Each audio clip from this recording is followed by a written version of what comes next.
Das übergeordnete Ziel unseres Forschungsprojektes ist es, die Land- und Ernährungswirtschaft nachhaltiger werden zu lassen. Und wir haben uns für die Biolandwirtschaft entschieden, weil sie keine Pestizide einsetzt und keine synthetischen Düngermittel und damit gut für den Artenschutz und für die Umwelt ist. Und wir wollen ein tolles, nachhaltiges Produkt herstellen und haben uns für Bio-Bier entschieden und wollen einen Beitrag leisten, dass diese Wertschöpfungskette gelingt, von den Landwirten über die Melzerei, die Brauerei zum Kunden in den Supermärkten.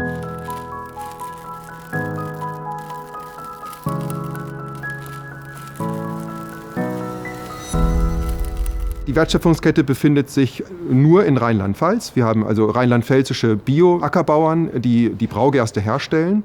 Und dann haben wir eine Vermarktungsgesellschaft von Bioland, die das Getreide sammelt. Und das wird dann gegenwärtig in der Melzerei Stumpf in Bad Kreuznach vermelzt und geht dann in die Brauerei Bischof in Winnweiler und wird dort zu unserem Bio-Bier verarbeitet und dann in Rheinland-Pfalz und in angrenzende Regionen in Hessen vermarktet. Als mittelständische Brauerei waren wir sowieso immer schon sehr regional orientiert, hier um den Schornstein herum unser Bier verkauft.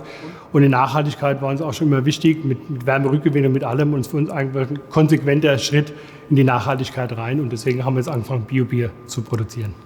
Die Chancen für ein regionales Bio-Bier sehe ich als gut. Bio-Bier ist bisher ein Randprodukt in unserem Sortiment. Ich glaube, wenn wir es schaffen, dem Kunden den Mehrwert zu zeigen, dass es ökologisch von Vorteil ist, kurze Wege zu dem, dass es ein sehr gutes Produkt ist, ich glaube, da haben wir sehr gute Chancen, so ein Produkt dann auch zu vermarkten. Die Qualitätsansprüche für die Brauereien sind ähnlich wie beim konventionellen Braugerstenanbau auch. Eiweißgehalt muss stimmen, Vollgerstenanteil und Keimfähigkeit sind wichtig.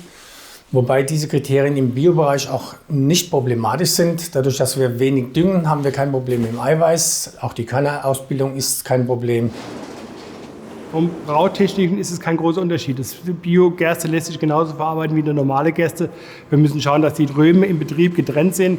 Bio-Bier soll nicht vermischt werden mit normalem Bier, aber ansonsten ist es für uns technisch keine große Herausforderung. Um die Ernährungswirtschaft nachhaltiger werden zu lassen, brauchen wir zwei Dinge. Wir müssen einerseits die Produktion nachhaltiger machen, aber das reicht alleine nicht. Wir müssen auch den Konsum nachhaltiger hinbekommen.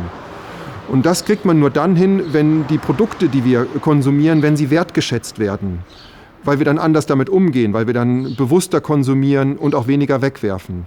Und deshalb wollen wir hier ein Produkt aus der Region mit Handwerkskunst herstellen und das auch deutlich machen und das auch bewerben, um Wertschätzung für dieses Produkt beim Verbraucher zu erzeugen und damit einen anderen Umgang, einen bewussteren Umgang, der letztlich auch dazu führt, dass wir weniger Lebensmittel wegwerfen. Gerade die Direktvermarktung und der Kontakt mit den Kunden hat uns sehr viel Spaß gemacht und auch den Betrieb finanziell weitergebracht. Und mit diesem neuen Projekt mit dem Bio-Bier haben wir wieder andere Wege eingeschlagen, um eben auch die ganze Angebotspalette zu erweitern. Denn wenn wir noch mehr Flächen biologisch bewirtschaften wollen, müssen auch diese Bereiche stärker angegangen werden. Unser Ziel ist es, dass die Wertschöpfungskette vom Bio-Bier als ein Prototyp dienen kann, auch für andere Wertschöpfungsketten. Und dass wir die Ergebnisse übertragen können. Denn am Ende macht es keinen großen Unterschied, ob wir nachhaltiges Bio-Bier oder nachhaltiges Bio-Brot oder nachhaltige tierische Produkte erzeugen.